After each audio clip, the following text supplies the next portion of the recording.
أعوذ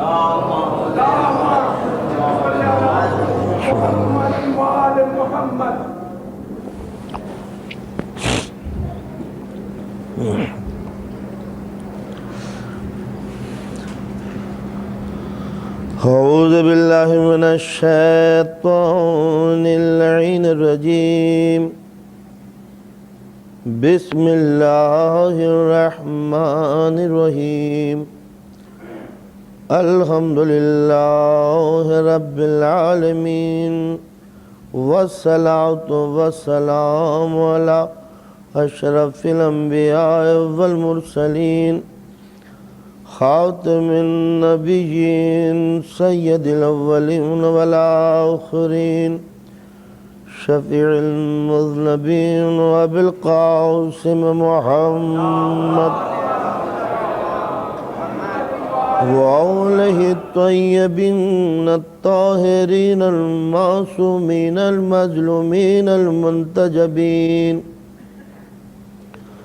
ولعنة الله على أعدائهم أجمعين أما بعد فقد قال الله تعالى وتبارك في القرآن الحكيم بسم الله الرحمن الرحيم فأقم وجهك للدين حنيفا فطرة الله التي فطر الناس عليها لا تبدیل لخلق اللہ ذالک الدین القیم صلوات پڑھیں محمد والا۔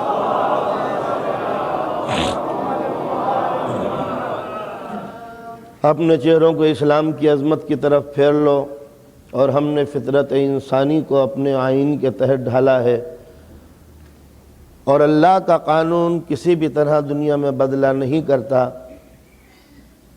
یہ سلسلہ گفتگو ہے جو قرآن مجید کی آیات کی روشنی میں اس منزل تک پہنچا ہے۔ میں نے عرض کیا تھا کہ پالنے والے نے انسان کو جب اس دنیا میں بھیجا تو یہ قدرت کا، فطرت کا عظیم شاہکار جب اس دنیا میں آتا ہے تو عجیب حالت ہے کہ اسے کچھ خبر نہیں ہے کہ ماں کون ہے، باپ کون ہے۔ قدرت نے ایک وسیع پروگرام کے تحت زمین کی وسعتوں میں آدم کو اتارا۔ ایک عظیم منصوبہ تھا اس کے ذمے، ایک عظیم کام تھا اس کے ذمے۔ اس کے کمزور کاندھے پر وہ بار امانت تھا کہ جس کو کوئی نہ اٹھا سکا سوائے حضرت انسان کے۔ لیکن قدرت نے جب اس وسیع دنیا میں انسان کو بھیجا تو اس کی فطرت میں کچھ ایسی چیزیں بھی شامل کر دیں کہ جب تک یہ انسان اپنے بنانے والے کو نہ پہچان لے، جب تک یہ مسافر منزل تک نہ پہنچے، جب تک اس کی بے چینیاں بڑھتے ہی رہیں۔ ایک عجیب و غریب منزل ہے میری نگاہوں کے سامنے۔ انسان آتا ہے تو اس کو کچھ نہیں سمجھایا جاتا، ایکسپلین نہیں کیا جاتا کہ تجھے کیا کرنا ہے۔ صرف اس کی فطرت میں کچھ اچھائیاں دے دی جاتی ہیں اور برائیوں سے نفرت کا جذبہ دے دیا جاتا ہے۔ وہ نفس وما سواہا فالہماہا فجورہا وتقواہا قد افلح من زکاہا وقد خاب من دساہا۔ نفس انسانی کو ہم نے بتا دیا کہ اچھائیاں کیا ہیں، نفس انسانی کو بتا دیا کہ برائیاں کیا ہیں۔ بس وہ بن گیا جس نے نیکیاں حاصل کر لی، وہ بگڑ گیا جس نے برائیوں کو اختیار کر لیا۔ یہ تھا نفس انسانی کا بنیادی تصور۔ اس کو معلوم ہے کہ برائیاں کیا ہیں، اس کو معلوم ہے کہ اچھائیاں کیا ہیں۔ یہ اور بات ہے کہ برائیوں کا تصور بڑا دھندلا ہے، نیکیوں کی تمیز پوری طرح نہیں ہے۔ لیکن جب یہ نیکیوں کی طرف بڑھتا ہے تو جیسے دل سے آواز آ رہی ہو، ہاں اسی کام کے لیے تم کو بھیجا ہے۔ جب یہ برائیوں کی طرف بڑھتا ہے تو اتنا ریزسٹنس ہے نفس میں اور برائیوں میں۔ ہر گناہ کے بعد ایک کرب ہے، ایک بے چینی ہے، ایک الجھن ہے، یہ تو نے کیا کر لیا۔ یہی وجہ ہے یہ نیکیوں کے بعد کھڑا ہو کے مسکراتا ہے، برائی کے بعد مزو ہو کے اپنے چہرے کو چھپا لیتا ہے۔ معلوم یہ ہوا کہ جیسے کوئی کورٹ ہو، کوئی عدالت ہو کہ جہاں پر منصف یہ اعلان کر رہا ہے انسان تجھے یہ نہ چاہیے تھا، تو نے یہ غلط کام کیا۔ یہی وہ بے چینیاں ہیں جو انسان کو اس پوری دنیا سے ممتاز بنا دیتی ہیں۔ یہ جرم کے موقع پر اس کی گھبراہٹ، گناہ کی منزل پر اس کی پشیمانی، خطا کی منزل پر اس کی ندامت، یہ آنکھوں کو چرا کے گزر جانا، یہ شرم سے سر کو جھکا لینا، یہی وہ احساس ہے جس کو اگر اجاگر کیا جائے تو انسان کبھی گناہ کی منزلوں میں قدم نہ رکھے۔ بچے کو آپ دیکھیے، وہیں سے انسانی فطرت کا پتہ چلتا ہے کہ قدرت اس سے کیا کام لینا چاہتی ہے۔ ابھی بچہ ہوا ہے، ابھی چند گھنٹوں کا ہے، دوسرے جانور کے بچوں میں اور حضرت انسان میں زمین و آسمان کا فرق ہے۔ ان کی زندگی کا کورس بڑا مختصر ہے، کھیلنا کودنا اور کسی انسان کے کام آ جانا، اس کے علاوہ اس کا کوئی پروگرام نہیں ہے۔ تو پیدا مچھلی ہوئی، انڈے سے نکلی، تیرنے لگی، اس کا بس کام زندگی کا روٹین یہی ہے اور کوئی کام نہیں ہے۔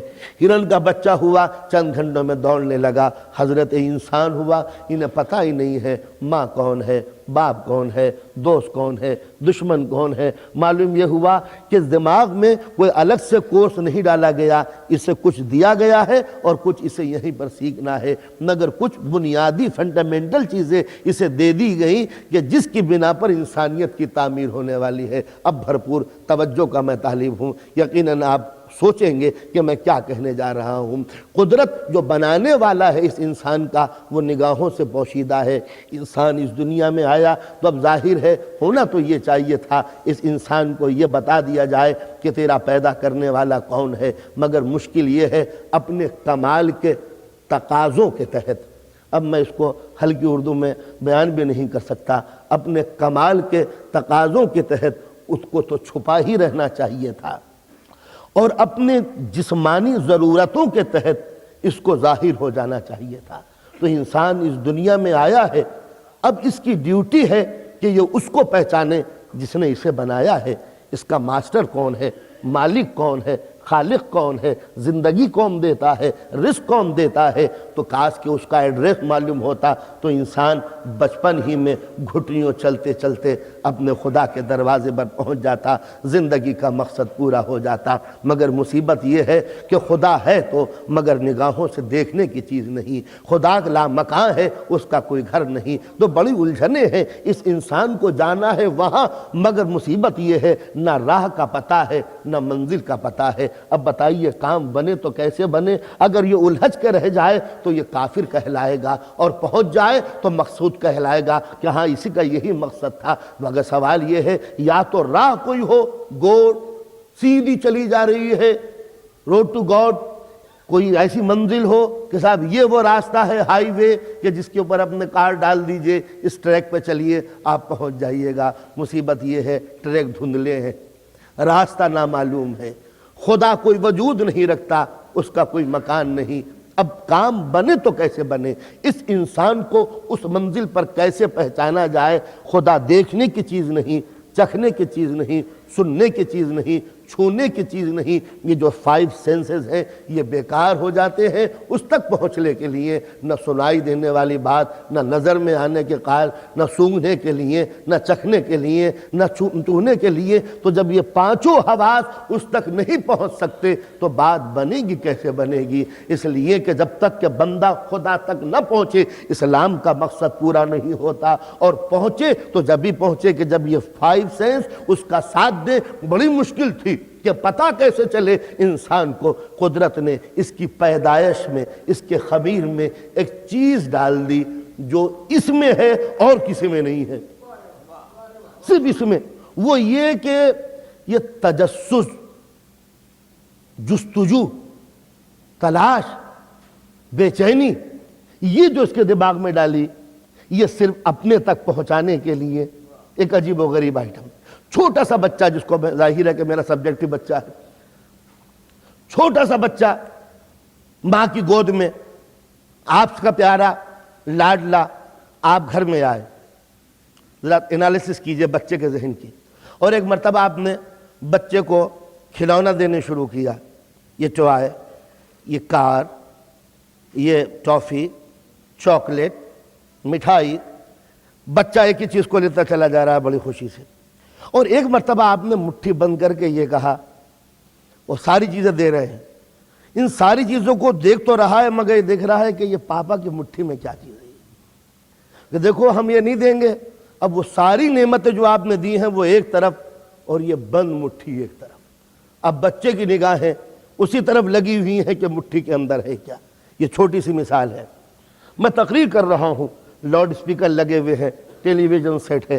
ایک مرتبہ تقریر کرتے کرتے میں چپ ہوا, میں نے آپ کو آواز دی, ذرا ادھر آئیے. آپ آئے, میں نے آپ کے کان میں کچھ کہہ دیا. اب پورا مجمع یہ کوشش کر رہا ہے کیا بات کہہ دی.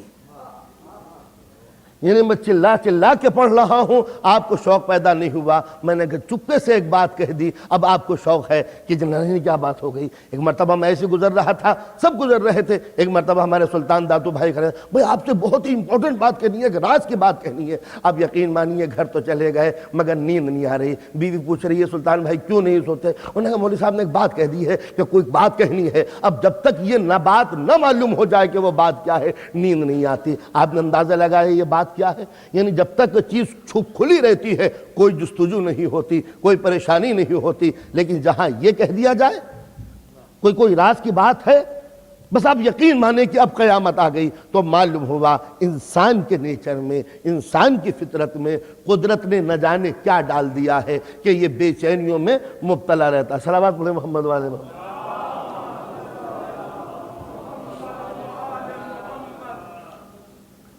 آپ نے دیکھا کہ جب تک کہ وہ بلیک بورڈ سب نے دیکھ نہ لیا جب تک کہ کسی کو سکون نہیں ہوا.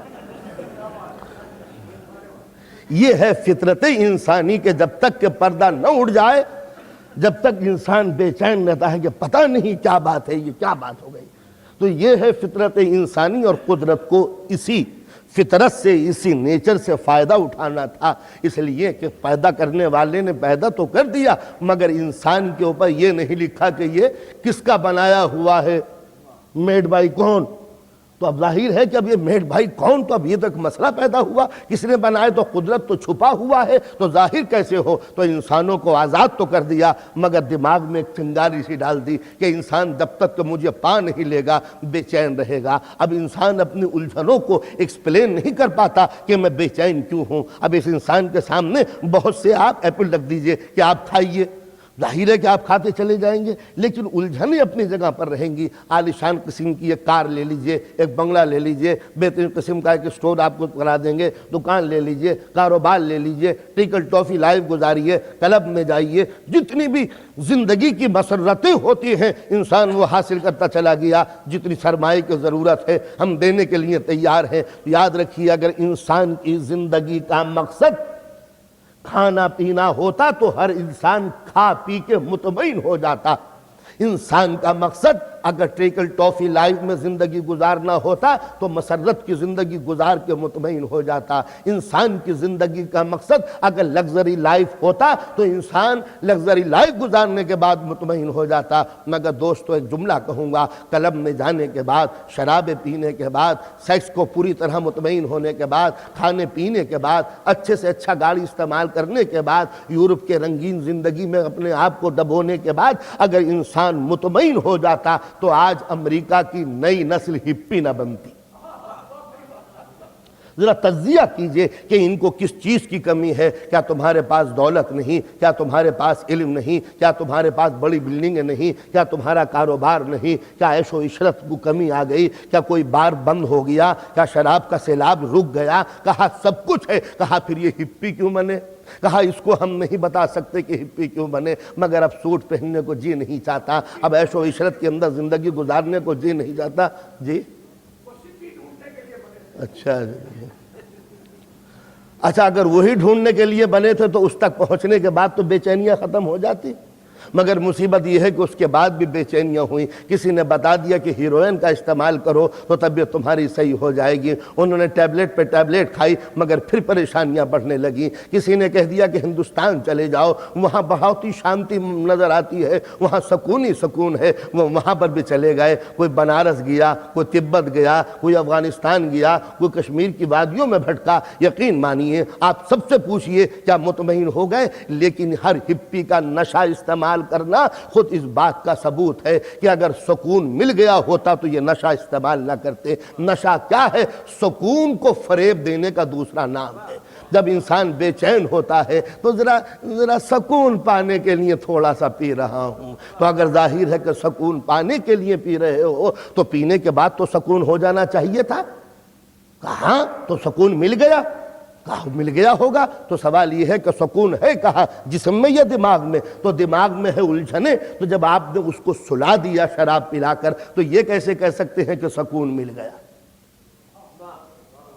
اس لیے کہ جہاں الجھنیں ہیں وہ چیز سوئی ہوئی ہے. جب وہ الجھنوں سے نکلے گا پھر چیخے گا. مگر اب دوہری الجھن ہو گئی, ایک تو غم دنیا اور ایک وہ غم دورہ جس کو آپ نے شراب کی شکل میں پہنایا. یعنی جب تک نہ پیتے تھے دنیا کی الجھن تھی, اور جب پینے لگے تو دنیا کی الجھن الگ اور شراب کی الجھن الگ. تو بندہ پرور اسی طرح انسان بے چینیوں کے شکار ہوتا چلا گیا. جب پہلی مرتبہ الجھ کے آیا تھا نہ جانے کیوں الجھنیں پیدا ہوئی تھیں. کاروبار کی الجھن ہے, بچوں کی الجھن ہے, بیوی بچوں کی الجھن ہے, مکان کی الجھن ہے. الجھنیں بڑھ رہی تھی. اس بیچارے نے تھوڑی سی پی تھی, تھوڑی سی. ہاں اس کو نشہ آ گیا, یہ پڑھ کے سو گیا, رات میں نیند آ گئی ہوگی, صبح کو اٹھا پھر الجھنیں تھیں, پھر اس نے پی مگر کوانٹیٹی پہلے سے زیادہ تھی. اس لیے کہ جب یوز ٹو ہوا تو پہلے سے اتنے سے کام بنتا تھا, اب اتنے سے کام بننے لگا, پھر اتنے سے کام بننے لگا, پھر بوتلیں خرچ ہونے لگی مگر وہ کام نہیں بنتا. ایک منزل وہ بھی آئی کہ پیتا چلا جا رہا ہے مگر الکوہولک ہونے کی بنا پر نشہ نہیں بنتا.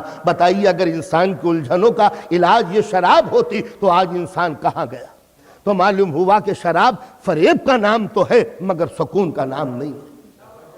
اس ذہن کو اتنی دیر کے لیے سلا تو دیتا ہے. آپ کسی ڈاکٹر سے اگر انجیکشن لگوا لیا کریں نیند آنے کا تو اس سے زیادہ فائدہ ہو سکتا ہے. اس لیے کہ ظاہر ہے کہ الجھنیں بڑھ رہی ہیں. تو دنیا کو اکٹھا کر کے پوچھئے کہ آخر انسان کی بے چینیوں کا علاج کیا ہے. آپ یہی تو کہیں گے اسے مکان کی فکر ہے. چلیے جس کو مکان نہیں تھا, کرائے کے مکان میں رہتا تھا, اس کو آپ نے مکان لے دیا, الجھنیں ختم ہو گئی. نہیں اب اس کو فرنیچر کی ضرورت ہے, وہ فرنیچر لے کے آیا, الجھنیں ختم ہو گئی. کہا نہیں مصیبت یہ تھی کہ فرنیچر کا کلر گرین تھا اور جو وال تھے وہ گرے تھے, لہٰذا بچوں نے یہ کہہ دیا کہ میچ نہیں ہوتا جب تک کہ دونوں کا تعلق ایک جیسا نہ ہو. اب گھر رکھنے کے بعد الجھنوں کے شکار ہونے لگے. کہا پہلے T V black and white تھا, بڑی الجھنیں تھی, بچے دوسروں کے یہاں جاتے تھے. آپ کو ٹی وی کی ضرورت پڑی, جب ٹی وی آ گیا کیا ہوا, اب کے بچے نے 2-4 دن تو دیکھا, اب وہ کہتے ہیں کلر ٹی وی ہونا چاہیے, ہمیں یہ اچھا نہیں لگتا. معلوم ہوا کہ انسانی الجھنیں لگزری سے مطمئن نہیں ہو سکتی. یہ تو کھلونے ہیں جس کو دیتے چلے جاؤ بچہ توڑتا چلا جائے گا, مانگتا چلا جائے گا. تو اب سوال یہ پیدا ہوتا ہے کہ یہ نیچر نے میرے ساتھ یہ مذاق کیا کیا ہے کہ دنیا کی ساری لذتیں دے کر مجھے بے چین بنا دیا. معلوم ہوا کہ قدرت کے ہاتھوں میں یہی تو ڈور ہے. انسان ساری نعمتیں لیتا چلا جا مگر جب تک کہ مجھے نہ پائے گا سکون نہیں ملے گا. ظاہر ہے کہ قدرت بے خوف تو ہے ہی نہیں معاذ اللہ کہ جو تمہیں کھلا رہی ہے پلا رہی ہے اور یہ بھلا دے کہ تمہارا زندگی کا مشن کیا ہے, تمہارے زندگی کا مقصد کیا ہے. کہا تم کو اولاد دی نہ کہ اولاد لینے کے بعد بھی بے چین رہو گے, بیوی دی اس کے بعد بھی بے چین رہو گے, تم کو مکان دیا اس کے بعد بھی بے چین رہو گے. تو انسان بے چین تو ہوتا ہے, بے چینیوں کا علاج اس کی سمجھ میں نہیں آتا کہ آخر میں بے چین کیوں ہوں. تو یاد رکھیے ہر وہ دریا بے چین ہوتا ہے جب تک کہ سمندر میں نہیں مل جاتا, مسافر بے چین ہوتا ہے جب تک منزل پر نہیں پہنچ جاتا. تو انسان جب تک بے چین ہوتا ہے جب تک کہ مقصد پورا نہیں ہوتا. سکون نام ہے مقصد تک پہنچنے کا, سکون نام ہے صحیح رزلٹ کے نکل آنے کا. کبھی آفس میں بیٹھ کر آپ نے کیلکولیشن حساب کیا ہے, اگر حساب صحیح آ گیا تو سکون مل گیا, اور اگر الجھ کے رہ گئے تو اب الجھنیں بڑھ گئی. تو معلوم ہوا جس کا نام ہے سکون وہ کسی شے کے مقصد کی تکمیل کے نتیجے کا نام ہے. جب صحیح منزل پر آپ پہنچ گئے تو سکون مل گیا۔ ایک ڈاکٹر ہے صبح سے لے کے شام تک آپریشن کر رہا ہے، آپریشن اگر ناکام ہے تو الجھنیں بڑھ گئی، کامیاب ہو گیا تو صحیح ہو گیا۔ مجھ کو پہنچنا اس ٹائم سے یہاں تک، اگر وقت پر پہنچ گیا تو الجھنیں ختم ہو گئی، اور اگر کہیں نہیں پہنچ پایا تو الجھنیں اور بڑھ گئی۔ تو الجھنیں نام ہے ناکامی عمل کا، سکون نام ہے مقصد کی تکمیل کا۔ تو جب مقصد حیات پورا ہوگا تب انسان کو سکون ملے گا۔ تو یہ مقصد حیات ہے کیا؟ آواز یہی آئی کہ چھپے ہوئے کو پالو۔ فطرت انسانی یہ ہے کہ جب تک کہ مٹھی بند ہے، الجھنے بچے کے دماغ میں ہے، پتہ نہیں کیا ہے مٹھی میں، پتہ نہیں کیا کان میں کہہ دیا، پتہ نہیں مولوی صاحب نے کیوں کہہ دیا کہ راز کی بات کہیں گے۔ تو یہ الجھنے کیوں ہے کہ ایک بات پردے میں ہے، جب وہ بے نقاب ہو جائے گی الجھنیں ختم ہو جائیں گی۔ اور روح کو بھی ایک الجھن ہے، اس الجھن کا کوئی نام نہیں ہے، اس کو ایکسپلین نہیں کر سکتے، اس کی ڈیٹیل میں آپ نہیں جا سکتے۔ اس روح کو ایک الجھن ہے کہ جب تک کہ روح خالق کو نہ دیکھ لے بے چین رہے گی۔ تو کیا وہ دیکھنے کی چیز ہے؟ تو کسی نے مولا سے پوچھا تھا، مولا خدا کو دیکھا ہے؟ آپ نے خدا کو دیکھا ہے؟ علی مرتضیٰ نے کہا تھا بغیر دیکھے خدا کی میں عبادت نہیں کرتا، جس خدا کو دیکھ نہ لوں اس کی عبادت کیسے کروں گا؟ مولا آپ نے خدا کو دیکھا ہے؟ کہاں اس کو نگاہیں نہیں دیکھتی، دل دیکھتا ہے۔ کہا دیکھا ہے آپ نے؟ کہا ایسا دیکھا ہے کہ اگر پردے ہٹا دیے جائیں، ذرا مولا کے جملے عجیب و غریب انداز کے ہیں، اتنی فلسفی ہے۔ اگر پردے ہٹا دیے جائیں، یہ جملے بار بار سنتے ہوں گے آپ مولا کے، پردے ہٹا دیے جائیں تو میرے یقین میں کوئی کمی نہ آئے۔ کیا مطلب؟ یعنی اگر خدا کو کسی دن میں بے نقاب دیکھ لوں، شیک ہینڈ کر لوں، بات چیت کر لوں، ملاقات ہو جائے، تو جتنا مجھے یقین دیکھنے کے بعد ہوگا اتنا ہی یقین جب ہے جب کہ میں نے اسے نہیں دیکھا۔ تو یہ ہے دل کی قوت مولا کائنات کی۔ تو جب انسان اس منزل پر پہنچ جاتا ہے کہ اس کو دیکھ لیتا ہے دل کی نگاہوں سے، تب اس کو قرآن کہتا ہے نفس مطمئنہ، مطمئن روح۔ اور جب تک نہیں دیکھتا وہ مضطرب اور بے چین ریسلیسنس کی پوزیشن میں رہتا ہے۔ تو یہ بے چین کب رہتا ہے؟ جب خدا کو نہیں پاتا۔ سکون کب ملتا ہے؟ جب خدا کو پا لیتا ہے۔ یہ ہے صحیح معنوں میں اسلام کی اصل تھیوری، کہ جب تک کہ تم خدا کو نہیں پاؤ گے جب تک کہ بے چین رہو گے۔ کیوں؟ اس لیے کہ ہم نے تمہیں فری بنایا ہے، چھوڑ دیا ہے، لیکن یاد رکھو چھوڑا نہیں ہے، ڈور میرے ہاتھوں میں ہے، چلے جاؤ مگر جب تک کہ مجھے نہیں ڈھونڈو گے بے چین رہو گے۔ ورنہ تم تو فطرت اور نیچر کو بیوقوف بنا کے دنیا سے گزر جاتے کہ کھایا پیا مگر اڑ گئے۔ یہ بالکل اس ذاکر کی طرح جس کو آپ نے انوائٹ کیا ہو، اسے بلایا ہو، ٹکٹ بھیجا ہو، ایئرپورٹ پہ گئے ہو، ریسیو کیا ہو، رکنے کے لیے مکان دیا ہو، کھانے پینے کے لیے غذائیں دی ہو، ہر قسم کی ٹرانسپورٹ کا انتظام کیا ہو، مگر جب مجلس کا وقت ہوا انہیں کہا مولانا کو بلا لو، انہوں نے کہا وہ تو چلے گئے، لندن گھومنے آئے تھے، ختم ہو گئے۔ آپ نے ٹکٹ بھیجا کیوں تھا آنے جانے کا؟ ایک ہی طرف کا بھیجا ہوتا۔ آئے، ان کا منشا یہ تھا کہ اپنا 2-4 دن ہم لوگ گھومے پھرے چلے گئے، ان کو مجلس پڑھنے کی ضرورت کیا ہے؟ تو آپ کہیں گے ادارہ بیوقوف بن گیا۔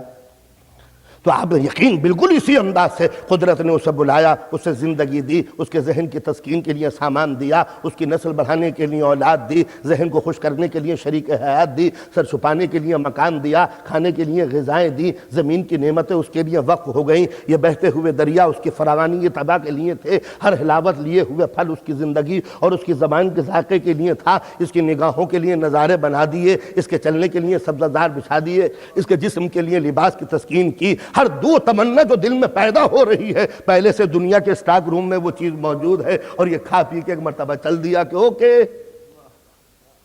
اور جو اصل فطرت کا کام تھا وہ ادھورا رہ گیا، تو یہ فطرت کو بیوقوف بنانا نہیں ہوا تو کیا ہوا؟ ایک مرتبہ قدرت نے کہا ساری نعمتیں لے لے، مگر ہر نعمت کے کھانے کے بعد اگر یاد نہ کیا تو بے چین رہے گا، بے چین رہے گا۔ تو یہی ہے وہ اسلام کی تھیوری۔ آپ یہ نہ سمجھیں کہ خدا ہے نہیں تو کام بن گیا ہمارا۔ جب تک انسان نہ پائے گا جب تک کہ بے چین رہے گا۔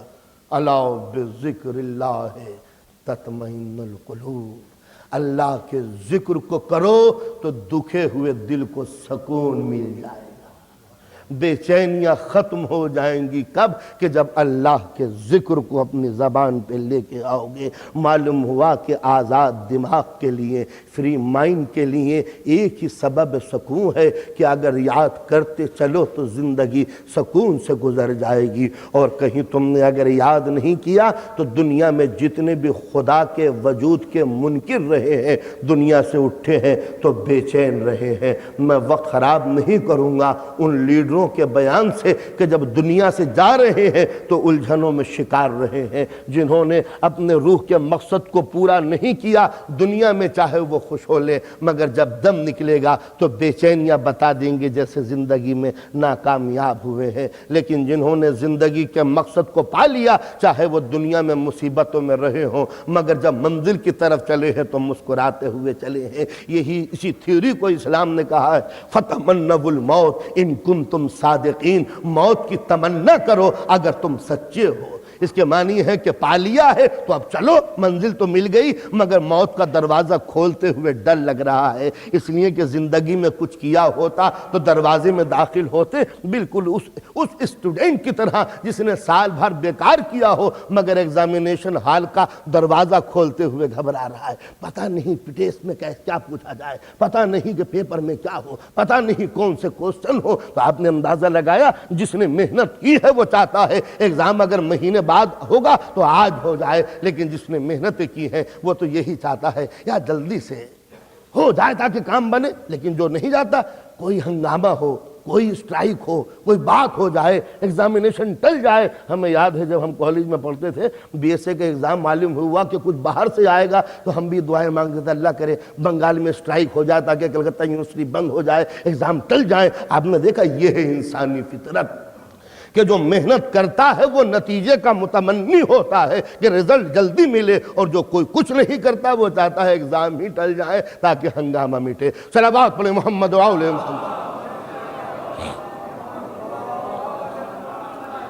تو قدرت نے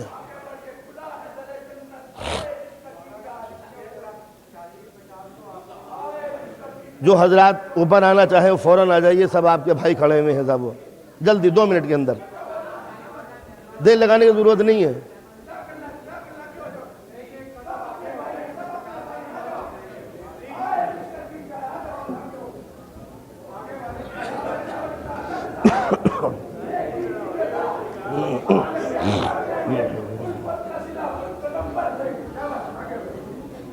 اور آ جائیے حضرات، یہاں پہ جگہ ہے تھوڑی سی، 10-12 آدمی اور آ جائیں۔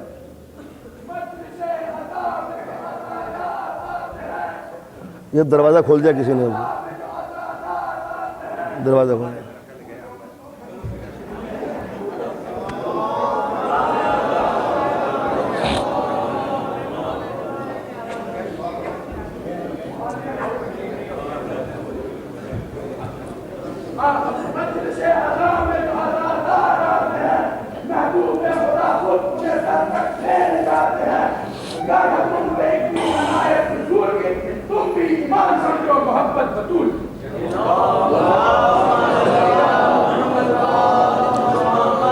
باواز بلند صلوات پڑھیں محمد و آل محمد۔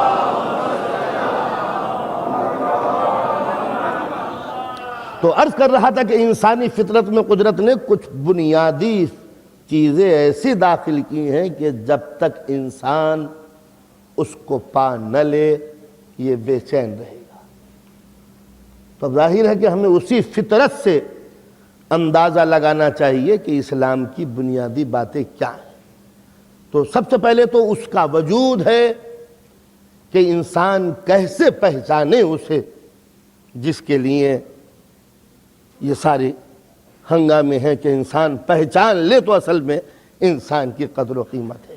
اس لیے کہ بندہ پرور، اب میں نے عرض کیا تھا کہ انسان اپنے دماغ میں یہ تصور تو رکھتا ہے کہ کوئی نہ کوئی ہے، لیکن وہ کیا ہے اس کو دل اس کا ایکسپلین نہیں کر پاتا۔ ہر انسان کے ذہن میں یہ تصور ابھرتا ہے، چاہے کہیں کا بھی ہو، کہ کوئی نہ کوئی چیز تو ہے، لیکن جب کوئی سمجھانے والا نہیں ہوتا تب وہ دل کے بہلانے کے لیے پتھر بناتا ہے۔ یہ پتھر ہیں کیا؟ بے چین دل کو سمجھانے کا جھوٹا کھلونا، لیکن اگر پتھروں سے انسان مطمئن ہو گیا ہوتا تو ایک ہی پتھر کا بت ہوتا، دو نہ ہوتے۔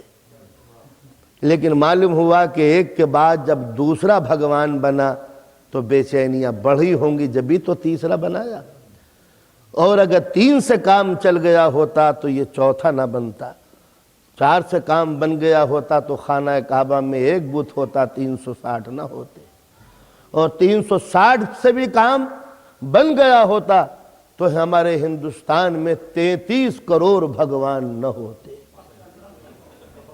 یعنی آپ نے اندازہ لگایا کہ 33 کروڑ بھگوان، جبکہ آج ہندوؤں کی تعداد، پیور ہندوؤں کی تعداد 33 کروڑ نہیں ہے، تو ذرا ذات دیجئے کہ مخلوق کم ہے اور خالق زیادہ ہے۔ یعنی جب ایک خدا بھی ایک بندے کو نہ بنا سکے، یہ تو آج ہے، اور اب سے آپ 6000 سال پہلے جب یہ تھیوری بنی تھی کہ 33 کروڑ بھگوانوں کی جائے، مندروں کے اندر آواز لگائی جاتی ہے کہ 33 کروڑ بھگوانوں کی جائے، تو میرے خیال سے چند ہزار ہوں گے پورے بھارت میں جب 33 کروڑ انسان کے ذہن میں آئے تھے۔ تو آپ نے اندازہ لگایا کہ انسان کتنا بے چین تھا کہ پتھر کے بت بناتا چلا گیا، لیکن جتنے یہ بت بناتا چلا جائے گا ثبوت ملتا چلا جائے گا کہ اگر اس کے دماغ میں خدا کا تصور نہ ہوتا تو یہ بتوں کی کثرت کیوں ہوتی، اور اگر پتھروں سے کام چل گیا ہوتا تو یہ جانوروں کی پوجا کیوں کرتا، جانوروں سے مطمئن ہو گیا ہوتا تو یہ بہتے ہوئے دریا کے قریب کیوں آیا، اگر بہتے ہوئے دریا کی فراوانی نے اس کے دماغ پر کچھ بھی چھینٹے ڈالے ہوتے تو یہ برگد کی گھنی چھاؤں کے نیچے عقیدے کے ڈیرے کیوں لگانے لگا۔ معلوم ہوا کہ انسان یہ ساری چیزیں بناتا چلا جاتا ہے، مگر ایوولوشن ایک منزل پہ آیا، نہیں یہ خدا نہیں ہے، شاید یہ ہوا خدا ہو، شاید یہ سورج خدا ہو، شاید یہ چاند خدا ہو، چاہے یہ ستارے خدا ہو، یہ سارے گھروندے انسان بناتا چلا جا رہا تھا صرف خدا کو سمجھنے کے لیے۔ بس جب انسان بے چین تھا کہ کس طرح اس کو پالوں، تو ایک مرتبہ جب پتھروں کا راج تھا تو دیکھا کہ ایک شہر ہے، ایک ٹاؤن ہے، اس کی گلی سے ایک بچہ گزر رہا ہے، اس کے ہاتھ میں ایک رسی ہے، رسی کے اندر ایک بت بندھا ہوا ہے، وہ گھسیٹتا چلا جا رہا ہے۔ اس بیچارے کو آرڈر ملا ہے چچا کی طرف سے، ابراہیم جا کے اس پتھر کو بت کو بیچ آؤ۔ اب ظاہر ہے کہ جب اسی گھر میں رہنا ہے تو کیا کریں، ایک طرف چچا کا حکم ہے وہ بھی ماننا ہے، ایک طرف خدا کا حکم ہے وہ بھی انجام دینا ہے۔ نظر بچی، ابراہیم کا بچپن ہے، 9-10 برس کے ہیں، رسی ایک مرتبہ پتھر میں باندھی اور گھسیٹتے ہوئے چلو، لے لو خدا، نہ فائدہ پہنچاتا ہے نہ نقصان۔ اس سے بڑھ کر تبلیغ کا کون سا ذریعہ ہوگا کہ جو پوجنے کے موڈ میں بھی تھے وہ بھی اب پوجنے کے لیے تیار نہیں، خدا ہے جو گھسٹتا چلا جا رہا ہے۔ یہ وہ تو طریقے کہ انسان کے دماغ کے لیے۔ ایک مرتبہ ابراہیم سے پوچھا گیا کون ہے خدا، انہوں نے کہا میں ستاروں کو خدا مان لو، بڑے اچھے ہیں، بڑے چمکدار ہیں، مگر جب صبح ہوئی اور ستارے ڈوب گئے تو اسی قوم سے کہتے ہیں جنہوں نے ستاروں کے آگے رات بھر پوجا کی تھی، بتاؤ یہ خدا کہاں غائب ہو گئے؟ تو انہوں نے کہا غائب تو ہو گئے، کہا ڈھونڈو۔ تو اگر کام بن گیا ہوتا تو مطمئن ہو جاتے، میاں گئے ہوں گے کہیں آرام کرنے کے لیے۔ تو معلوم ہوا کہ چاند کی پوجا شروع ہوئی، ذرا یہ بڑا ہوا ہے، اور جب چاند بھی ڈوب گیا تو پھر کہا سورج کو پوجو یہ بڑا ہے، اور جب رائزنگ سن پوجا جانے لگا تو دن بھر تو سر جھکتے رہے، شام ہوئی اور سورج ڈوب گیا تو عقیدہ بھی غرق ہو کے رہ گیا۔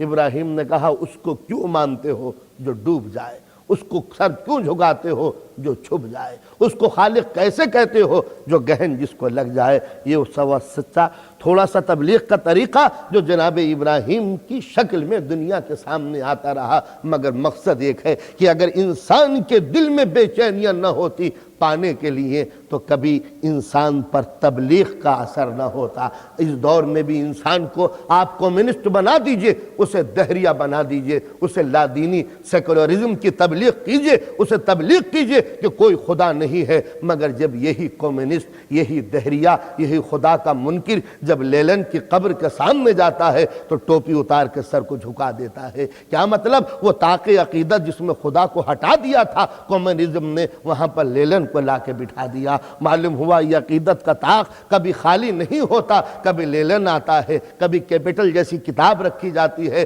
کبھی نیشنلزم لا کے رکھا جاتا ہے، کبھی عربزم کا بھوت لا کے رکھا جاتا ہے۔ غرض انسان خدا کی تلاش میں پھر رہا ہے، اور جب خدا اسے نہیں ملتا تو کہیں سیمائیں ہیں، کہیں سرحد ہے، کہیں بارڈر ہے، کہیں زبان ہے، کہیں اردو ہے، کہیں گجراتی ہے، کہیں ہندی ہے، کہیں انگریزی ہے، کہیں کلرڈ ہے، کہیں قومیتی ہے، کہیں پروونشلزم ہے۔ یہ ہے وہ خدا کہ جو انسان بنا لیتا ہے۔ مقصد کیا ہے اس کا؟ کہ پبلک نہ پہچان پائے کہ خدا کون ہے، اور الجھن یہ ہے کہ جب تک کہ نہ پائے گا جب تک کہ انسان بے چین رہے۔ یہ ہے تصور۔ تو اب ظاہر ہے کہ جتنی شدت سے خدا کا انکار ہوتا ہے اتنی ہی شدت سے خدا کا اقرار ہوتا ہے۔ تم انکار کرتے چلے جاؤ اور اقرار ہوتا چلا جائے گا۔ در حقیقت یہ انکار بھی ایک اقرار کی دوسری شکل ہے۔ خدا نہیں ہے جو یہ کہتے ہیں، اس کا دل خود کہہ رہا ہے کہ کوئی تو ہے جس کی بنا پر اتنی جلدی سے انکار کر دیا۔ تو بندہ پرور یہ بنیادی تصور تھا۔ اب آئیے ذرا ہم تحقیق کی منزل پہ آگے بڑھتے ہیں۔ بچے کا ذہن ہے، کچھ نہیں معلوم کہ کیا ہے، مگر قدرت نے بتا دیا۔ پہچاننے کا طریقہ تجھ کو میں بتاؤں گا۔ ذرا انالیسس کیجئے۔ چھوٹا سا بچہ 2 یا 3 برس 4 برس، کچھ نہیں معلوم سیاست کیا ہے، پولیٹکس کیا ہے، عراق نے حملہ کیا ہے یا ایران نے حملہ کیا ہے، انڈیا الگ ہے یا پاکستان الگ ہے، اسے کچھ نہیں معلوم، بچہ ہے۔ آپ ہیں اس پورے کمرے میں اور کوئی نہیں ہے، ایک بچہ اور ایک آپ نے چپکے سے چھپ کے ایک پیچھے سے تھپڑ مار دیا اس کے۔ بچے نے غور سے دیکھا کہ یہ تھپڑ آیا کہاں سے، یہ تماچا مارا کہاں۔ پورے روم میں کوئی نہیں ہے سوائے ان چچا کے اور میرے۔ بچے نے رونا شروع کیا اور آپ کو گھورنا شروع کیا۔ ذرا دماغ میں ذرا انالیسس کیجئے، یہ بچے نے آپ کو کیوں گھورا؟ چھوٹا سا بچہ بول نہیں سکتا مگر جانتا ہے کہ یہ تماچا اس بزرگوار نے مارا ہے۔ کہا تم نے دیکھا ہے؟ بچہ نہیں جانتا کہ دیکھا ہے، چھپ کے مارا ہے، مگر بچے کے دماغ میں یہ بات ہے کہ کوئی کام خود بخود نہیں ہوتا جب تک کہ اس کا کرنے والا کوئی نہ ہو۔ چھوٹی سی بات تھی یہ تو۔ بچہ یہ بھی سمجھ سکتا تھا کہ یہ خود لگ گیا ہوگا، لیکن کوئی بچہ بھی چاہے وہ کتنا ہی چھوٹا کیوں نہ ہو یہ سوچتا ہی نہیں ہے کہ یہ تماچا خود بخود لگ گیا ہوگا۔ مارا ضرور ہے، اور جب کمرے میں کوئی نہیں ہے سوائے چچا کے دور کس نے مارا؟ چاہے یہ پوری تقریر اور اسپیچ بچہ نہ دے مگر نگاہیں سب بتا رہی ہے کہ بغیر چچا کی حرکت کی غور یہ ہاتھ خود بخود نہیں ہو سکتا۔ یہی اسلام کا بنیادی اصول ہے کہ جب انسان 2 برس کا ہوتا ہے، جب بولنا پوری طرح نہیں جانتا مگر اس کے روح میں یہ بات ہے کہ بغیر کیے ہوئے کوئی کام خود بخود نہیں ہوتا۔ اسلام اسی پوائنٹ کو انلارج کرتا ہے۔ دیکھو جب بچے تھے تو تمہارا یہ عقیدہ تھا کہ بغیر کام کرنے والے کے کوئی کام خود بخود نہیں ہوتا، تو جب تماچا نہیں لگتا بغیر لگانے والے کے تو پوری کائنات کیسے بن سکتی ہے بغیر بنانے والے کے؟ یہ تھا بنیادی تصور۔ فطرت اللہ التی فطر الناس علیہا لا تبدیل لخلق اللہ۔ اللہ کا قانون نہیں بدلا کرتا، یہ اللہ کی فطرت ہے جو انسان کے قبر میں ڈالی گئی ہے۔ تو بچے کو معلوم ہے کہ کوئی نہ کوئی تو ہے۔ اب بچہ گھر میں بیٹھا ہوا ہے، باہر سے نوک کیا کسی نے دروازہ، بچہ چونکا، کون ہے یہ؟ کون ہے؟ کیوں؟ وہ خود بھی خود سوچ لیتا کہ ویسے ہی نوک ہو رہا ہوگا، مگر بچہ جانتا ہے بغیر کھٹکھٹانے والے کی آواز خود بخود نہیں نکلتی۔ تو جب چھوٹا سا کام بغیر کرنے والے کے نہیں ہو سکتا تو یہ پوری یونیورس بغیر بنانے والے کے کیسے ہو جائے گی؟ اب آپ میرے ساتھ چلیے۔ بہت چھوٹی چھوٹی باتیں بچوں والی۔ بچے کا تماچا لگا تو جب تماچا زور سے لگا تو یہ بھی ہو جتنے بھی ایکشن ہیں آدمی کے وہ سب ہو سکتے تھے۔ بچہ کودنے لگتا، جمپ کرنے لگتا، بچہ دوڑنے لگتا، بچہ ہنسنے لگتا، بچہ قہقہا مارنے لگتا، بچہ کھجانے لگتا، کچھ بھی کام کرتا۔ بچے نے کچھ نہیں کیا، اس ایکشن کا ری ایکشن یہ ہوا کہ بچہ رونے لگا۔ بچہ رونے لگا، سوال یہ ہے کہ یہ تماچا کھا کے بچہ رویا کیوں؟ بچہ ہنسا کیوں نہیں؟ سوچتے چلے جائیے۔ بات یہاں تک پہنچی کہ یہ رونا صحیح معنوں میں عدالت کی ڈیمانڈ ہے کہ مجھ پر ظلم ہوا ہے، فیصلہ ہونا چاہیے۔ یاد رکھیے، یہ رونا نہیں ہے، یہ احتجاج ہے کہ مجھ پر ظلم ہوا ہے تو کوئی نہ کوئی انصاف کرے اس کا۔ اگر انصاف کا تصور نہ ہوتا تو بچہ کبھی تماچا کھا کے نہ روتا۔ معلوم ہوا آتا ہے کہ ہر انسان کی بنیاد میں یہ بات ہے کہ عدالت کا فیصلہ ہونا چاہیے۔ تو معلوم ہوا کہ دو چیزیں انسان کے دماغ میں ڈالی گئی، ایک تو ایگزسٹنس آف گاڈ کہ کوئی نہ کوئی ہے، اور اسی کے ساتھ ہی ساتھ عدالت کا فیصلہ بھی ہونا چاہیے۔ اسی لیے ہمارے اصول دین میں پہلے توحید ہے، بعد کو عدالت ہے۔ یہ بچہ رو رہا ہے کہ فیصلہ ہو، ورنہ کبھی بچہ نہ رو تو ہنستا کودنے لگتا، لیکن رونا بتا رہا ہے کہ فیصلہ ہونا چاہیے۔ تو جب بچپن میں تھوڑی سی تکلیف سہ کر یہ عدالت کا مطالبہ کر رہا ہے تو کیا آخرت میں کوئی عدالت نہ ہوگی جو دکھے ہوئے دلوں کو انصاف دے سکے؟ اچھا، اس بچے کو کسی صورت سے یقین دلا دیجئے کہ اب تمہارا ساتھ انصاف نہیں ہوگا تو چپ ہو جائے گا، چپ ہوگا، لیکن دماغ میں نفرت، عداوت پیدا ہو جائے گی، انتقام پیدا ہوگا کہ جب تک کہ بدلہ نہ لے لوں گا جب تک کہ چین سے نہ بیٹھوں گا۔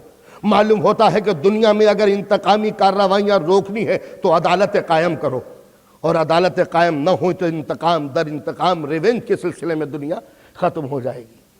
چلیے اگلا اسٹیپ، بچے نے تماچا کھایا اور ایک مرتبہ کھا کے چلا، صوفہ سیٹ رکھا ہوا ہے اس سے کچھ نہیں کہا، ٹیلی ویژن جس کو رات دن دیکھتا ہے اس سے کچھ نہیں کہا، گھر کا کوئی اور سامان ہے اس سے کچھ نہیں کہا، باہر گاڑی کھڑی ہوئی ہے بچے نے اس سے کچھ نہیں کہا، اور بھی ایک آدمی آیا ہے اس سے کچھ نہیں کہا، بچہ ماں کے پاس جا کے رونے لگا۔ سوال یہ پیدا ہوتا ہے کہ پہلی بات تو یہ کہ بچے کے دماغ میں ڈیمانڈ ہوئی کہ عدالت ہونی چاہیے، لیکن یہ کہ عدالت ہو کہاں، فیصلہ کون کرے، عدل کون کر سکتا ہے، جسٹس کے لیے، انصاف کے لیے جاؤں کس کے پاس؟ بچہ کسی کے پاس نہیں گیا، اس کے پاس گیا جس کی ممتا سے اسے امید ہے، اس کے پاس گیا جس سے رحم کے توقع ہے، اس کے پاس گیا کہ جس سے امید ہے انصاف کی۔ تو سوال یہ پیدا ہوتا ہے، بچے تو نے کیسے سمجھا کہ ماں تجھے انصاف دلائے گی؟ بچے نے کہا جو رزق دے رہی ہو کیا وہ انصاف بھی نہیں دے گی؟ اس لیے کہ رزق دینا، زندگی دینا خود اس بات کا ثبوت ہے کہ اگر یہ عادل نہ ہوتی تو مجھے رزق کیوں دیتی؟ تو جس رزق کو پا کے اندازہ لگا لیا کہ عدالت کا تقاضا ہے، جب ہی تو روتا ہوں تو ماں دودھ پلا دیتی ہے۔ تو بچہ نہ باپ کے پاس گیا، نہ چچا کے پاس گیا، نہ بہن کے پاس گیا، اس کے ننھے سے دماغ میں یہ تصور ہے کہ دنیا میں اگر عدالت کسی سے وابستہ ہے تو ماں کے دامن سے وابستہ ہے۔ کیوں؟ اس لیے کہ اس کا تعلق رحم سے ہے۔ اندازہ لگایا کہ قدرت نے قرآن مجید میں جگہ جگہ کیوں کہا ہے کہ الرحمن الرحیم، بسم اللہ الرحمن الرحیم، بسم اللہ الرحمن الرحیم۔ یہ رحمان اور رحیم کا ریپیٹیشن بتا رہا ہے کہ دکھے ہوئے انسان کو یقین دلانے کے لیے کہ میں رحمان ہوں اور رحیم ہوں، تیرے ساتھ انصاف ہوگا اس لیے کہ رحمان ہوں اور رحیم ہوں۔ تو جب خدا کو بندے کو یہ یقین ہو جائے گا کہ میرا خدا رحمان اور رحیم ہے تو ظاہر ہے کہ اسے یقین ہوگا کہ عدالت ہو کے رہے گی۔ تو معلوم یہ ہوا کہ انسان پہلے کسی کرنے والے کا تصور، کسی فاعل کا، کسی اندیکھی طاقت کا یقین کرتا ہے، پھر عدالت کا مطالبہ کرتا ہے۔ بچہ ماں کے پاس گیا، ماں کسی طرح اس نے بتا دیا کہ انہوں نے مجھے مارا ہے۔ اب ایک مرتبہ ماں نے جب سنا تو بچوں کو مارنا شروع کیا، دڑا دڑا۔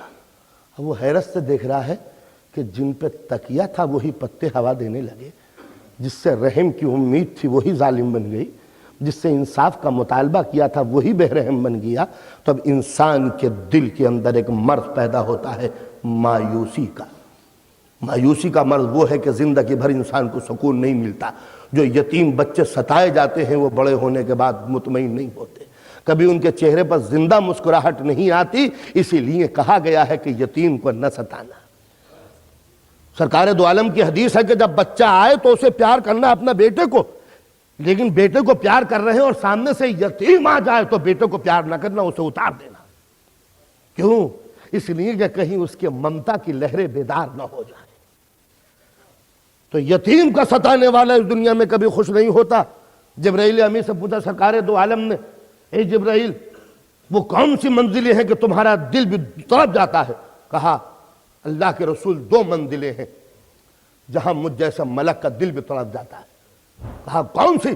کہا جب کوئی بے خطا اپنی بیوی کو طلاق دیتا ہے، اور ایک جب کوئی یتیم کو ستاتا ہے۔ تو آپ نے اندازہ لگایا یہ ہے تصور انصاف کا۔ تو بچہ ماں کے پاس چلا، ماں اپنی کچھ مجبوریوں کی بنا پر باہر نہیں جا سکتی، فرض کیجئے وہ پردہ نشین ہے، نہیں جا سکتی، تو اب وہ کیا کرے گی؟ اپنی طرف سے کسی کو نمائندہ ریپریزنٹیٹیو بنا کے بھیجے گی۔ اب ذرا سوچئے، ماں کے پاس عدالت کا فیصلہ، انصاف ملنا چاہیے، اب ماں اپنا نمائندہ بنا کر بھیج رہی ہے اپنی طرف سے کسی کو۔ انصاف سے بتائیے ماں کس کو نمائندہ بنائے گی؟ ایک ظالم گنڈا گزر رہا تھا، اس نے ماں نے بلایا ذرا اسو سننا، یہ میرے بچے کو مارا ہے، ذرا جا کے انصاف پوچھنا کہ کیوں مارا ہے۔ کیا دنیا کی کوئی ماں انصاف کی طالب بن سکتی ہے اس سے جو خود ظالم ہو؟ کبھی نہیں۔ ماں بلائے گی بھائی کو اس کے، ماں بلائے گی شوہر کو اپنے، ماں بلائے گی اپنے کسی عزیز کو۔ یہ ماں نے کس کو بلایا؟ اس کو بلایا جو ماں کی طرح رحم دل ہو، ماں کی طرح پیار کرنے والا ہو، ماں کی طرح انصاف کرنے والا ہو۔ بچہ بھی دیکھتا ہے کہ ٹھیک ہے ماں نے مجھے ساتھ کر دیا ہے، تو اگر ظالم ہوتا تو ماں مجھے ساتھ کیوں کرتی؟ تو معلوم ہوتا ہے کہ ماں جب انصاف دلاتی ہے بیٹے کو تو اس کو نمائندہ بناتی ہے کہ جو اس کی رحم کی پالیسی کو لے کے چل رہا ہو، جو بچے سے پیار کرتا ہو، جو بچے سے محبت کرتا ہو۔ آپ نے اندازہ لگایا پالنے والے کو کیا اپنی مخلوق سے محبت نہ تھی؟ تو اب ظاہر ہے کہ کوئی نہ کوئی قدرت تو آنی چاہیے تاکہ انسان کے ساتھ انصاف ہو، مگر قدرت زمین پہ آنے سے رہی جو انسان کو انصاف دیتی۔ انصاف لانے کے لیے کیا ہو؟ قدرت نے اپنا ایک نمائندہ بنایا۔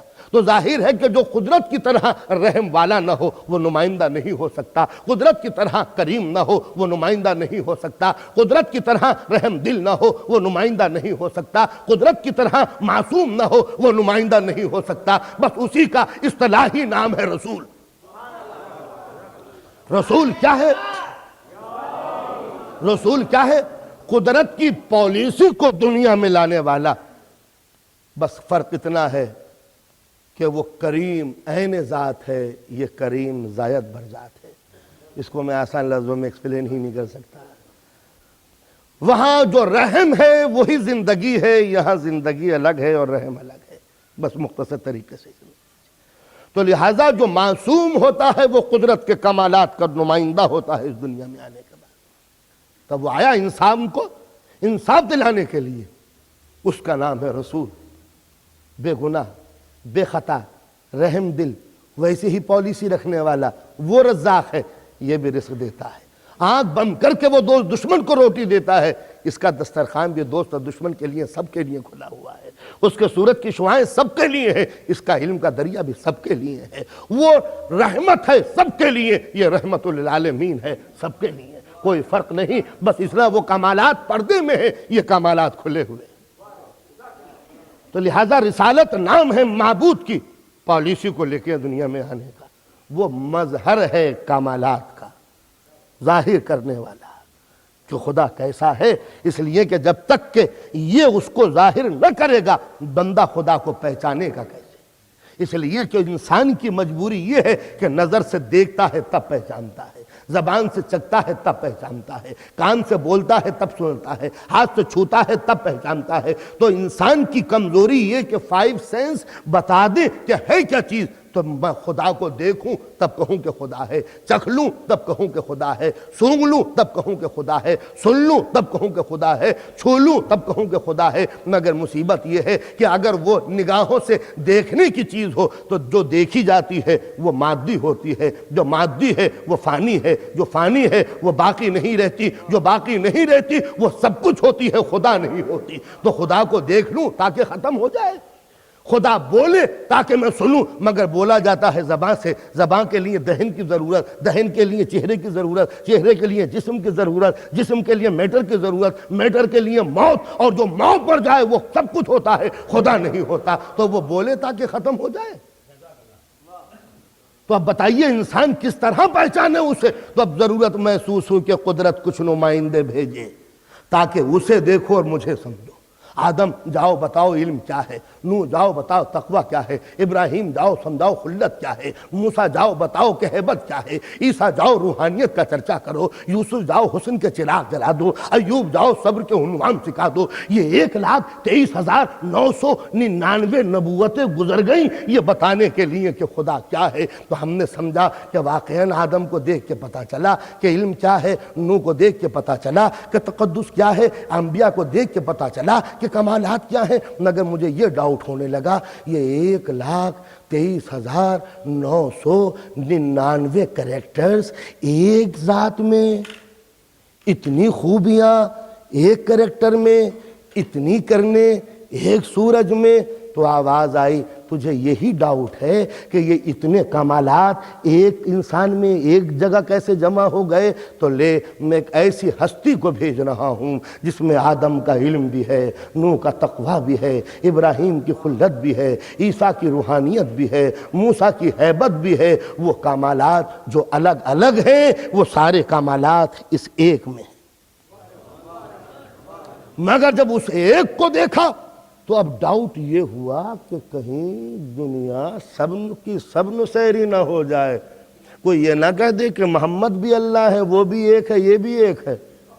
تو اب ضرورت پڑی اس وحدت کو کثرت میں تبدیل کرنے کی، اس ایک کو 14 میں ڈیوائیڈ کر دیا تاکہ کوئی ایک نہ کہہ سکے، ورنہ خدائی کا شبہ ہونے لگے گا۔ مگر جس کو دیکھو گے وہ اتنا پرفیکٹ نظر آئے گا کہ ہر دور میں کا محمد کہلائے گا۔ تو اب ظاہر ہے کہ جو سرکار دو عالم کے صفات تھے وہ ان 12 محمدوں کے اندر پھیلا دیے۔ اب جس کو دیکھنا ہو کہ سرکار دو عالم کی شجاعت کیا تھی وہ علی مرتضیٰ کو دیکھے، اس لیے کہ دنیا نے سب کچھ دیکھا ہے، نبی کو تلوار چلاتے ہوئے نہیں دیکھا۔ اب اگر کوئی سمجھنا چاہے کہ سرکار دو عالم اگر تلوار چلائیں تو کس طرح لگیں گے تو ولی کو دیکھیں، علی منی وانا من ہو، یہ مجھ سے ہے میں اس سے ہوں۔ تو اگر یہ دیکھنا ہو کہ علی تلوار کیسے چلاتے ہیں، نبی تلوار کیسے چلاتے ہیں، تو علی کو دیکھے۔ علی کو دیکھنے کا فائدہ کیا ہوگا؟ بس سمجھ لو کہ یہ علی تلوار نہیں چلا رہے، رسول تلوار چلا رہے ہیں۔ تو جب یہ بات سمجھ میں آ جائے تو ہر جنگ کا فیصلہ ہو جائے گا۔ جس جنگ میں علی ہوں سمجھ لو کہ رسول جنگ کر رہے ہیں، اور جو علی سے جنگ کر رہا ہو سمجھ لو کہ رسول سے جنگ کر رہا ہے۔ بس سب سے بڑی مشکل یہی آ پڑی ہے کہ جو علی سے ٹکرا گیا سمجھ لو کہ وہ سرکار دو عالم سے ٹکرا رہا ہے۔ علی کی تلوار جس پر اٹھ گئی سمجھ لو وہ کافر ہے، اس لیے کہ جو رسول سے ٹکرا گیا وہ اس کا اسلام خطرے میں پڑ جاتا ہے۔ تو لہذا جس کو نبی کی شجاعت دیکھنی ہو وہ علی کو دیکھے، نبی کی صلح سمجھنی ہو وہ حسن کو دیکھے، نبی کی شہامت و شہادت جاننی ہو وہ حسین کو دیکھے، نبی کی عبادت کے طریقے سمجھنے ہو وہ زین العابدین کو سمجھے، نبی کا علم سمجھنا ہو محمد باقر کو سمجھے، نبی کی صداقت کے عنوان سمجھنے ہو وہ جعفر صادق کو دیکھے، نبی ضبط کنٹرول کیسے کرتے تھے موسی کاظم کو دیکھے، نبی رضا الہی کے طالب کیسے رہتے تھے وہ امام علی رضا کو دیکھے، نبی کی طہارت کا درجہ کیا تھا محمد تقی کو دیکھے، نبی کی نظافت کیا تھی علی نقی کو دیکھے، نبی کا حسن کیا تھا حسن عسکری بھی کو دیکھے، نبی چھپ کے ہدایت کیسے کیسے دے حضرت حجت کو دیکھے۔ صلوات پڑھیں محمد و آل محمد۔ تو اگر کسی کو یہ سمجھنا ہو کہ خدا کیا ہے تو رسول کو دیکھے، اور یہ سمجھنا ہو کہ رسول کیا ہے تو آل رسول کو دیکھے۔ ان کی رفتار رسول کی رفتار، ان کی گفتار رسول کی گفتار، ان کی صلح رسول کی صلح، ان کی زندگی کا ہر رخ رسول سے ملتا جلتا۔ اللہ کی قسم جب یہ چلے تو سمجھ لو کہ رسالت چل رہی ہے، جب بولے تو سمجھ لو کہ رسول بول رہے ہیں۔ وقت گزر جائے تب دیکھو، زمانہ بیت جائے تب سمجھو، پیریڈ گزر جائیں تب پوچھو۔ جس طرح قدرت نے کہا ہے لن تجد لسنت اللہ تبدیلا، اللہ کی سنت میں کوئی چینج نہیں ہو سکتا، اسی طرح رفتار محمدی میں کوئی چینج نہیں ہو سکتا۔ زمانہ بیت جائے گا مگر محمدوں کا کریکٹر دنیا کی نگاہوں کے سامنے بدلنے کے لیے تیار نہیں ہے۔ تو اگر یہ پوچھ دیکھو کہ رسول کیسے مسکراتے تھے، ان سے پوچھو۔ رسول کو غصہ کیسے آتا تھا، ان سے جا کے پوچھو۔ رسول صلح کیسے کرتے تھے، ان سے جا کے پوچھو۔ نبی کی نماز میں حالت کیا ہوتی تھی، ان سے جا کے پوچھو۔ جب ان سے جا کے پوچھو گے تو پتہ چل جائے گا کہ صحیح معنوں میں رسول کی صحیح سیرت کیا تھی۔ تو رسول نے زندگی کے بہت سے رخ سمجھائے ہیں، کچھ رخ باقی رہ گئے ہیں جن کو یہ سمجھائیں گے۔ بس صحابہ کرام میں اور اولاد رسول میں اتنا ہی فرق ہے کہ صحابی اس بات کو جانتا ہے جس کو رسول کر چکے، صحابی اس چیز کی رپورٹ دے گا جو رسول کہہ چکے، صحابی اس چیز کو بیان کر چکے گا، کر سکے گا جس کو رسول بیان کر سکے۔ لیکن یہ کوئی صحابی نہیں جانتا کہ وہ کام کیا ہے جو رسول نے نہیں کیے۔ تو اگر یہ پوچھنا ہو رسول نے کیا کیا تو صحابی سے پوچھو، اور جب یہ دیکھنا ہو کہ اس پیریڈ میں رسول کیا کرتے تو آل رسول سے پوچھو، اس لیے کہ آل رسول جانتے ہیں کہ اس موقع پر رسول کا کردار کیا ہوتا۔ تو یہ تو دنیا نے دیکھا تھا کہ صلح کیسے کرتے ہیں رسول، یہ تو دنیا نے دیکھا تھا جنگ کیسے کرتے ہیں رسول، مگر یہ کسی نے نہیں دیکھا کہ اگر کوئی رسول سے کہے کہ بیعت کر لو تو رسول اس کا جواب کیا دیتے۔ اور پوری دنیا مل کے یہ سوال کر رہے اگر آپ سے کہ اگر رسول سے سوال بیعت ہوتا تو رسول کیا جواب دیتے۔ اسی لیے رسول نے حسین کو اپنا نمائندہ بنایا تھا، حسین منی وانا من الحسین۔ جس کو یہ رخ دیکھنا ہو کہ میرا صبر کا عنوان کیا ہے وہ میرے حسین کو دیکھے۔ تو جس کا نام ہے حسین وہ کوئی الگ چیپٹر نہیں ہے، نبی کی زندگی کو ایکسپلین کرنے کا ایک رخ ہے۔ نادان دنیا پروپیگنڈے کا شکار ہو جاتی ہے، یہ حسین کو بڑھا دیتے ہیں۔ اللہ کی قسم ہم حسین کو جانتے بھی نہیں، رسول کی لائف کا ایک چیپٹر ہے جس کا نام ہے حسین۔ تو جب ہم حسین کا تذکرہ کرتے ہیں تو وہ کسی غیر کا تذکرہ نہیں کرتے، جزو رسالت کا تذکرہ کرتے ہیں۔ جب ہم آل رسول کا نام لیتے ہیں تو کوئی یہ پیرلل ڈپارٹمنٹ رسول کا نہیں ہے کہ رسول کے مد مقابل کوئی الگ پاور ہو۔ رسول کی دینی پالیسی کا نام ہے آل رسول۔ آل رسول نبی کی زندگی کے تسلسل کا نام ہے۔ رسول کا انتقال ہو گیا مگر رسول کا دین باقی ہے۔ بتاؤ دین کو سمجھنا ہو تو رسول کو اٹھائیں کیسے؟ تو رسول کے کریکٹر کو دنیا کے سامنے پیش کرنے کی ذمہ داری آل رسول کی ہے۔ رسول کی ایک عمر ہے اور اس کے بعد رسول کا انتقال ہے، لیکن رسول کا پیغام باقی ہے۔ اسی پیغام کو لے کے آگے چلنے کی اصطلاحی نام ہے آل رسول۔ آل رسول کے معنی اولاد رسول نہ سمجھ لینا، اس لیے کہ ہم نے اولاد کا کلمہ نہیں پڑھا، ہم نے ذہن کا کلمہ پڑھا ہے۔ کوئی یہ نہ کہے کہ ہم فاطمہ کو اس لیے مانتے ہیں کہ نبی کی بیٹی تھی، قطعاً نہیں۔ بیٹی ہونے کی بنا پر سیدہ قابل عظمت نہیں ہے، رسول کی معصومانہ پالیسی کا نام ہے سیدہ۔ حسن اور حسین یہ نبی کے نواسے ہونے کی بنا پر قابل عزت نہیں ہے۔ ہم نے اس لیے حسن حسین کو اپنے کاندھوں پہ نہیں چڑھایا کہ یہ نبی کی بیٹی کے بیٹے ہیں، قطعاً نہیں۔ رسول کی شہادت کی پالیسی کا نام حسن اور حسین ہے۔ رسول جب صلح کر رہے ہو تو یہ چیپٹر حسن بنا، اور جب رسول جنگ کر رہے ہو تو یہ چیپٹر حسین کہلایا۔ حسن اور حسین کو دنیا نے اس روپ سے پیش کیا ہے کہ ہاں نبی کے نواسے تھے، قطعاً نہیں۔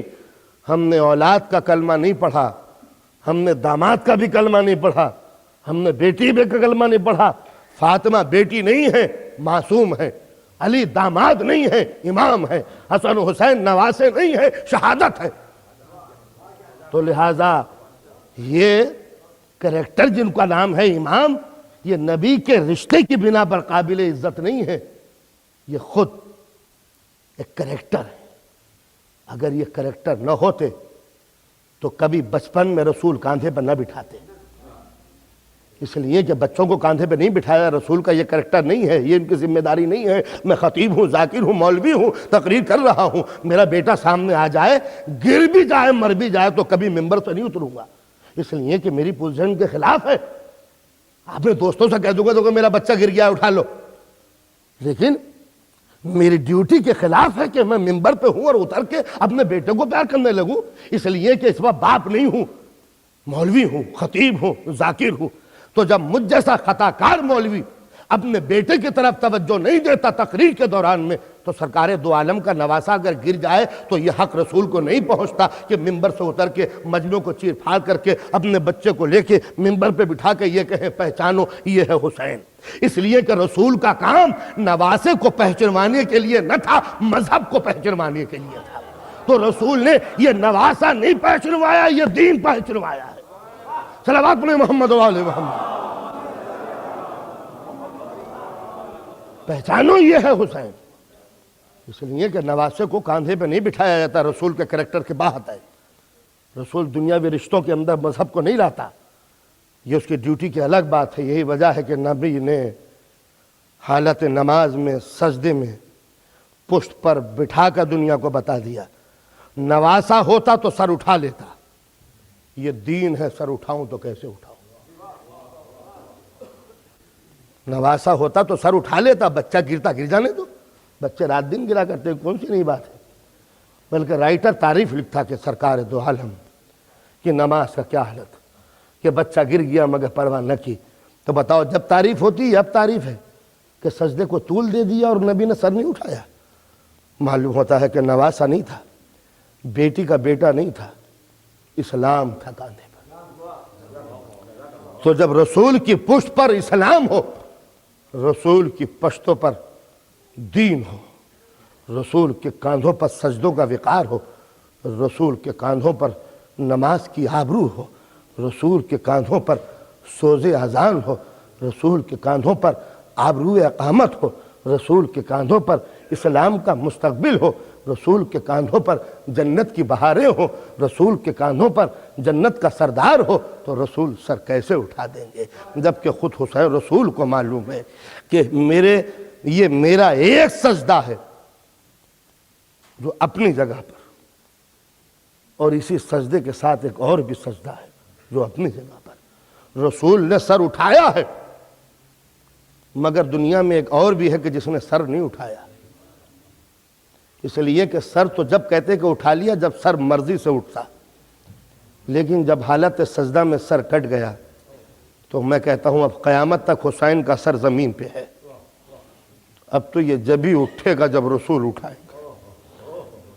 اب یہ سر جو کربلا میں حسین نے رکھا تھا اب یہ اٹھا نہیں، یہ سر نہیں اٹھا، یہ تو جب اٹھے گا جب قیامت بپا ہو جائے گی، یہ سر جب اٹھے گا جب میزان نصب ہوگی، یہ سر جب اٹھے گا جب مسند عدالت الہیہ بٹھائی جائے گی، یہ سر تو جب اٹھے گا کہ جس وقت تمام مخلوق جو آدم سے لے کر آخر وقت تک آئی ہے اکٹھی کی جائے گی، اور اس وقت اہل محشر قطار در قطار کھڑے ہوں گے، ایک مرتبہ منادی کرے گا محشر والو اپنی اپنی آنکھیں بند کر لو، اپنی اپنی آنکھیں بند کر لو، اس لیے کہ سرکار دو عالم کی بیٹی کی سواری آ رہی۔ ادھر جناب معصومہ روز حشر برآمد ہوں گی، ادھر سیدہ آئیں گی۔ میری سمجھ میں نہیں آتا کہ جب سیدہ چل رہی ہوں تو کون سا نبی بیٹھا رہ جائے گا، اس لیے کہ جب سرکار دو عالم سیدہ کی تعظیم کے لیے اٹھ گئے تو رسول نہیں اٹھے، رسالتیں اٹھ گئیں، اور جب رسول کے ساتھ رسالتیں اٹھ گئیں تو امامتوں نے تعظیم کی۔ اور جس وقت جناب سیدہ آئیں گی تو ایک مرتبہ پایہ تخت الہی کو پکڑیں گی اور ایک مرتبہ آواز دیں گی پالنے والے تیری عدالت کا واسطہ معبود، انصاف لینے کے لیے آئی ہوں، انصاف لینے کے لیے آئی ہوں۔ ایک مرتبہ مفسرین کہتے ہیں سیدہ ایک پھٹا ہوا ماما پیش کریں گی پالنے والے، یہ میرے حسین کا ماما ہے جس کو ظالموں نے تلواروں سے ٹکڑے ٹکڑے کر دیا، اور ایک پھٹا ہوا پیراہن، اے پالنے والے یہ میرے حسین کا وہ کرتا ہے کہ جس پر 1951 زخم لگے ہیں، اور جہاں یہ دو چیزیں پیش کریں گی معصومہ ردا اٹھائیں گی. کچھ کٹے ہوئے بازو ہیں. کریم یہ میرے عباس کے بازو ہیں. کریم یہ میرے عباس کے بازو ہیں. اور جب عباس کے بازو دکھائیں گی ایک مرتبہ سیدہ آغوش کا رخ پلٹیں گی. ایک ننھا سا لاشا. اے کریم اے محبوب یہ میرے علی اصغر کا ننھا سا لاشا ہے. اے کریم میں تجھ سے انصاف مانگنے کے لیے آئی ہوں. اے میرے محبوب کیا ایک چلو بھر پانی کے لیے میرے بچے کے گلے پر تیر لگانا ممکن تھا؟ آپ نے اندازہ لگایا. سیدہ نے سارے مقدمات کی کارروائیاں پیش کر دی.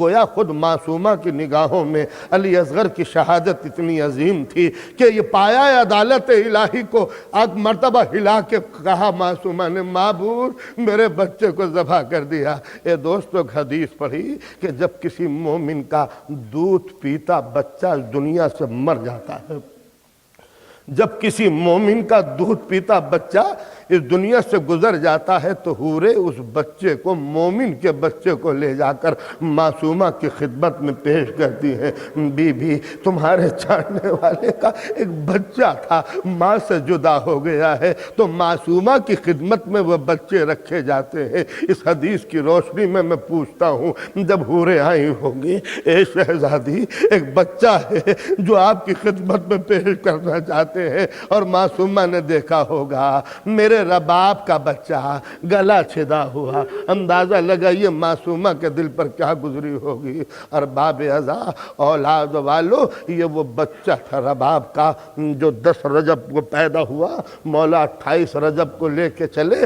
سیدہ کہ یہ بہو گود میں اپنا چھوٹا سا بچہ لیے ہوئے جس کی عمر کل 18 دن تھی مدینے سے جناب رباب چلی ہیں. پھر وہ دشواریاں، وہ راہ گزار راستے، وہ گرم ہوائیں، وہ چلتے ہوئے لوؤں کے چھکڑ، وہ طوفان، اور شہزادی کی گود میں یہ اسلام کا ننھا سا مستقبل معصومہ پہنچی ہے. ایک تاریخ کا عجیب جملہ ہے کہ 7ویں محرم سے پانی بند ہو گیا. 7ویں تاریخ سے پانی بند ہو گیا مگر تاریخ نے جملہ لکھا ہے کہ 6 محرم سے علی اصغر کی دودھ بڑھائی ہو گئی. اس لیے کہ جس وقت یزید کا لشکر آنا شروع ہوا ہے کربلا کے اندر تو اتنے گھوڑے سوار آئے کہ خوف کی بنا پر رباب کا دودھ خشک ہو گیا. گویا حسین کے سپاہی 7ویں تاریخ سے پیاسے تھے اور 6 محرم سے علی اصغر کو کم سے کم ماں کا دودھ تو نہیں ملا ہوگا. یہ علی اصغر اسلام کا سرمایہ دل پر کیا گزری ہوگی. شب عاشور کی ایک مصیبت پیش کر دوں. سکینہ در خیمہ پر خالی کوزہ لیے ہوئے ہے. حسین گزر رہے ہیں. ایک مرتبہ بچی نے باپ کو دیکھا بڑھ کے ماں باپ کا دامن تھام لیا. بابا بڑی پیاس لگ رہی ہے.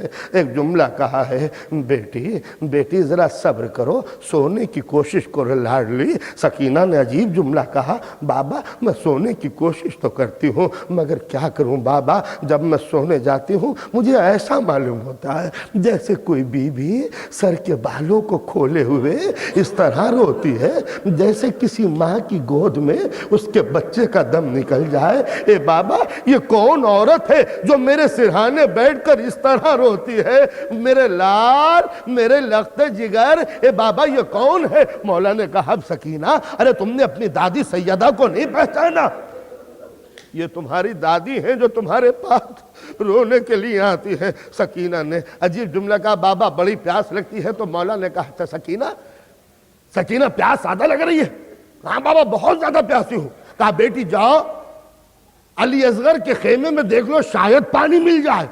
سکینہ دوڑتی ہوئی پہنچی کہ شاید میری ماں نے پانی علی اصغر کے لیے رکھا ہو. دوڑتی ہوئی سکینہ گئی تھی مگر تھوڑی دیر کے بعد جب آئی تو سر جھکا ہوا ہے قدم آہستہ آہستہ رکھ رہی ہے. بابا میں سمجھ گئی آپ یہی تو بتانا چاہتے ہیں کہ جب بھیا علی اصغر پیاسا ہے تو اور کس کو پانی ملے گا. عزاداران امام مظلوم یہ وہ شہید تھا، یہ وہ مجاہد تھا جو پیاسا رہا علی اکبر کے ساتھ، عباس کے ساتھ، ماں اور بہنوں کے ساتھ، سب سے چھوٹا مجاہد۔ اور ایک وقت وہ بھی آیا عصر عاشور، جب حسین کا دامن خالی ہو گیا، جب بھتیجے اور بھانجے اس دنیا سے گزر گئے، حسین کا کوئی ساتھی نہ رہا، تو اب حسین نے آخری آواز دی، حل من ناصر ینصرنا، ارے کوئی ہے میرا مددگار، کوئی ہے میرا ناصر۔ اور آپ نے سنا ہوگا سیدانیوں میں کوہرام مچ گیا، علی اصغر نے خود کو گہوارے سے گلا دیا، حسین کو خبر دی گئی بھیا تم نے مجاہد مانگا تھا، علی اصغر نے خود کو گہوارے سے گلا دیا، لاؤ میرے بیٹے کو میرے ہاتھوں پر دے دو۔ حسین نے اس قرآن امامت کو اپنی آغوش میں لیا، کعبہ کا دامن کیا، اس طرح حسین نے جلتے ہوئے سورج کی روشنی سے اپنے اس پھول کو چھپایا تھا۔ اور حسین نے اب زندگی کا سب سے مشکل کام کیا، ایسا کام جو حسین نے زندگی میں کبھی نہ کیا تھا، وہ یہ کہ اب تک حسین نے دوسروں کے سوال پورے کیے تھے، کبھی کسی سے سوال نہیں کیا تھا، اب تک مانگنے والوں کی جھولیاں بھری تھی، کبھی کسی سے مانگا نہ تھا۔ آج زندگی میں پہلی مرتبہ علی کا یہ غیور بیٹا اپنے بچے کو لے کے آیا ہے، سامنے بہتی ہوئی فرات ہے، اشقیوں کی کثرت ہے، حسن رسول کا نواسے کے ہاتھوں پہ علی اصغر ہے، کبھی دکھاتے ہیں کبھی چھپا لیتے ہیں، کس طرح کہیں کس طرح پانی مانگے۔ آواز دی تو یہ کہہ کے نہیں پکارا اے اسلام والو، یہ نہیں کہا کہ اے قرآن والو، یہ نہیں کہا اے کعبے والو، یہ نہیں کہا اے دین اسلام پر چلنے والو، ایک جملہ کہا اولاد والو، میرا بچہ پیاسا ہے، اسے تھوڑا سا پانی پلا دو، اس بہتی ہوئی فرات سے تھوڑا سا پانی مل جائے۔ سوال تھا، سوال ختم ہوا اور حسین کو جواب بھی مل گیا، اتنا سخت جواب کہ کبھی حسین علی اصغر کی میت کو دیکھتے ہیں، کبھی ہرملا کو دیکھتے ہیں، حسین کیا کریں، ننھے سے بچے کے گلے پر لگا ہوا تیر، وہ بھی زہر میں ڈوبا ہوا۔ حسین نے سوچا لاؤ ماں کو دکھا لوں، خیمے میں لے جا کے ماں اور بہنیں دیکھ تو لے۔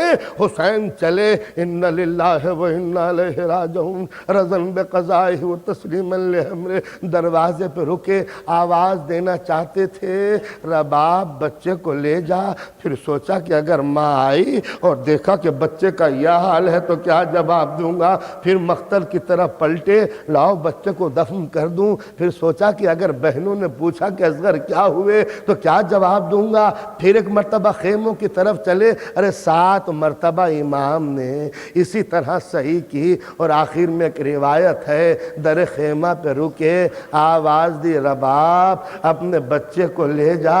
سب سے پہلے جناب سکینہ دوڑتی ہوئی آئیں، بابا میرے بھیا نے پانی پی لیا، اور پھر اگلا جملہ کہا اے بابا علی اصغر سے پیار تھا نا، ان کو پانی پلا لائے، میں بھی تو پیاسی ہوں۔ ایک مرتبہ مولا نے کعبہ کا دامن پلٹ دیا، بچے کے گلے پر تیر، ارے سکینہ تڑپی، ارے میرے بھیا کو کس نے ذبح کر دیا، اے بابا ارے پانی کے بدلے یہ کس نے میرے ماں جائے کے گلے پر تیر لگا۔